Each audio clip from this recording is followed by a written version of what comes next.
Hello friends, मैं हूं अजीज। आप देख रहे हैं मूवी स्टॉक चैनल, जिस पर आज मैं बात करने वाला हूं काफी क्विकली फैंटास्टिक फोर की ऑफिशियली कास्ट के साथ टाइटल और रिलीज डेट के बारे में, जो कि अब फाइनली मार्वल वालों की तरफ से 14 फेब का दिन चुन करके अनाउंस कर दिया गया है। हालांकि इसके पीछे कई सारे और बिहाइंड द सीन्स भी चल रहे थे, जिस पर बात तो करेंगे ही, लेकिन उससे पहले इंट्रो नहीं लगाया वो तो दे ही देंगे, लेकिन उसी के साथ साथ छोटी सी रिक्वेस्ट भी रहेगी, जो कि चैनल को सब्सक्राइब, वीडियो को लाइक और शेयर करने की।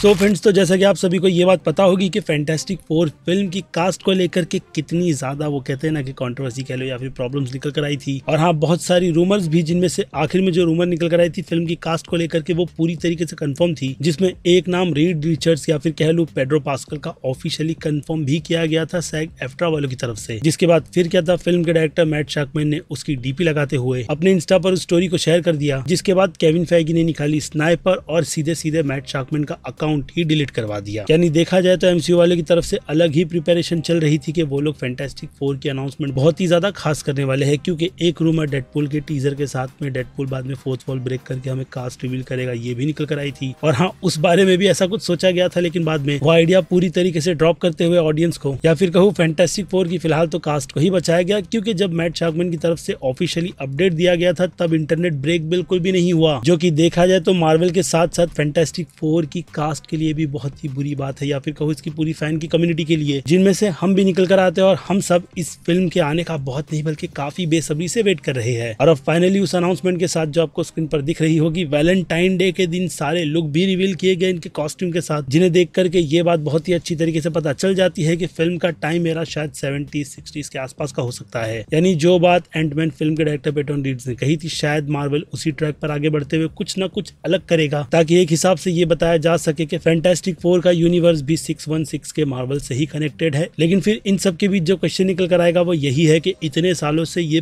पूरी सुपर हीरो की फैमिली छुपकर कहां बैठी थी। लेकिन देखा जाए तो उसका जवाब फिलहाल तो मेरे पास भी नहीं है, लेकिन हाँ, अगर कुछ रूमर्स निकल कर आई तो अपने चैनल पर अपडेट कर मैं आपको बताऊंगा, जिनमें से अभी के लिए आपको बस इनके लुक्स को एंजॉय करना है। और हाँ, सारे के सारे एक्टर्स को भी, जिनमें से पेड्रो पास्कल अब भी रीड रिचर्ड्स के रोल में मुझे उतने ज्यादा कन्विंसिंग नहीं लग रहे। बाकी देखते हैं कि मार्वल वालों ने जो चीजें उन्हें सोच करके ली है वो शायद से अच्छा पे ऑफ दे। जिनके अलावा बाकी दूसरे कास्टिंग की बात की जाए तो वो बिल्कुल परफेक्ट है, चाहे बात वेनिसा कर्बी की सू स्टॉर्म एके इनविजिबल वुमन की क्यों ना हो, जो कि मुझे इस कास्ट में बहुत ही ज्यादा परफेक्ट लग रही है। और आपको पता ही होगा कि इस रोल के लिए इसके पहले मार्गो रॉबर्ट्स को भी यह ऑफर दिया गया था, लेकिन उन्होंने ज्यादा पैसे के चलते उस रोल को छोड़ दिया। और रियान गोसलिन की भी कुछ वही सिचुएशन थी, जिन्होंने रीड रिचर्ड्स के रोल को छोड़ दिया। थैंक गॉड, अच्छा लगा कि बड़े एक्टर्स ऐसे रोल को टैलेंटेड एक्टर्स के लिए छोड़ रहे हैं। लेकिन पेड्रो पास्कल, वो सुई मेरी अब भी वहीं पर अटकी हुई है। और इससे हटकर जॉनी स्टॉर्म के कैरेक्टर की बात करें तो भाई साहब, ये कास्टिंग जो सबको इनकी इतनी ज्यादा परफेक्ट की गई है कि ये एक्टर, वो कहते हैं ना कि बस अपनी छोटी सी प्रेजेंस स्ट्रेंजर थिंग्स में एडी के रोल में दिखा करके हमें इतना ज्यादा कन्विंस कर चुका है कि इस एक्टर में कितना ज्यादा टैलेंट कूट कूट कर भरा गया है। और ऐसे में अगर उसका पूरा कैरेक्टर जॉनी स्टॉर्म की पूरी आइडेंटिटी को अपना करके हमें उसमें कन्विंस करने में पूरी तरीके से कामयाब हो जाए, तो फिर हम क्रिस इवान को बहुत ही अच्छी तरीके से भूल सकते हैं, जो कि हमें अगेन कई सारी रूमर्स के according Deadpool and Wolverine film में नजर आने वाले हैं, छोटे मोटे कैमियो को दिखाते हुए। लेकिन खैर, अभी के लिए तो एमसीयू में ऑफिशियली उनकी एंट्री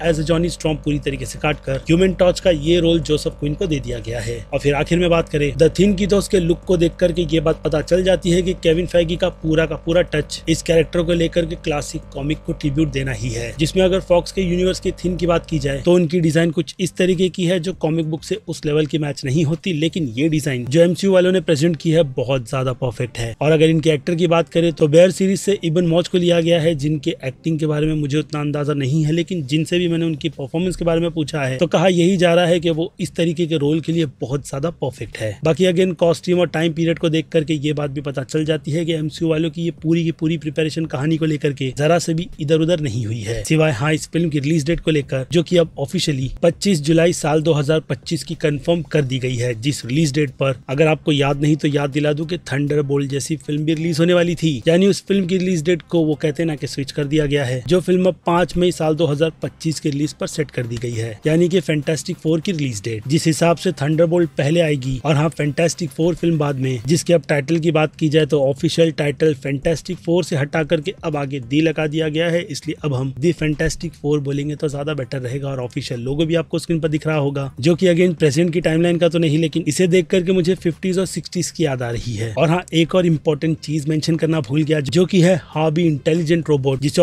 ऑब्वियसली बहुत सारे लोग नहीं पहचानते क्योंकि ये कैरेक्टर फैंटास्टिक फोर की फैमिली का एक ऐसा सर्वेंट है जो शुरुआती दिनों की कॉमिक बुक में काफी ज्यादा अटैच कर उनके साथ ही रखा गया था, लेकिन फिर जैसे जैसे कॉमिक बुक आगे बढ़ी तो ये रोबोट कहीं ना कहीं गुम हो गया, लेकिन अब उसे फिर से वापस लाकर अगेन केविन फेगी काफी ऑनेस्टी के ट्रैक पर आगे बढ़ रहे हैं। लेट्स सी कि वो इस पूरी फिल्म की फ्रेंचाइजी को एमसीयू के फैंस को किस तरीके से प्रोवाइड करते हैं, क्योंकि देखा जाए तो उनकी एमसीयू की बागडोर को फिर से संभालने के बाद बागडोर, हाँ यही कह रहा हूँ, जितनी भी अब डिटेल्स अनाउंसमेंट जो भी निकल कर आ रही है बिल्कुल परफेक्ट है। खैर लेकिन फैंटास्टिक फोर वैलेंटाइन डे का डे और उसमें इसकी अनाउंसमेंट आपको कितना ज्यादा सरप्राइज कर रही है वो आप मुझे कमेंट में लिखकर बताइएगा, क्योंकि वक्त है मेरी तरफ से इस डिटेल की वीडियो को यहीं पर खत्म करने का। अगर और कोई डिटेल निकल कर आएगी तो अगली वीडियो डिटेल में बात करेंगे। अभी के लिए तो इतना ही। मैं हूँ Aziz, movie stock channel like share subscribe भूलना मत। मिलूंगा जल्दी दूसरी किसी वीडियो में। Till then bye.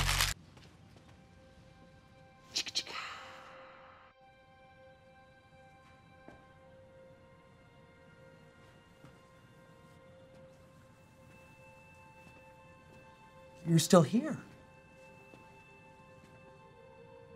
It's over. Go home.